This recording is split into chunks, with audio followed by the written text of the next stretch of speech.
Jose Luis Bilbao Bizkaiko aldun nagusiak eta Mario Fernández Kutxabanken presidenteak Prestik 12 azoka inauguratu dute. Lan aukera baten bila dabiltzan gazteentzako 3. enplegu azoka. Azoka hori azaroaren 5 eta 6 egingo da eta 4.000 metro kuadro eta 38 estan ditu. Han, enpresa eta erakundeek enplegua eta prestakuntza eskainiko dute, bai eta enplegua bilatzeko edo autoenpleguan hasteko orientazioa ere. Horrez gain, lanpostuak betetzeko 100 elkarrizketa egingo dituzte azokan bertan, Bizkaiko 10 enpresak eta nazioarteko 5 erakundek.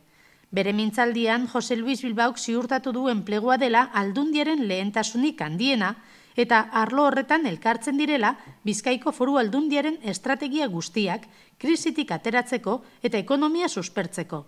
Ildo horretan, Bizkaiko aldun nagusiak hitz eman du Aldundia ez dela besoak gurutzatuta geldituko krisiaren aurrean eta ez dela zain egongo ea noiz datorren susperraldia. Eta hau erantsi du, susperraldi hori eragiten ahaleginduko gara. Ekonomia eta enplegua bultzatuko ditugu enpleguaren aldeko neurriak hartuz.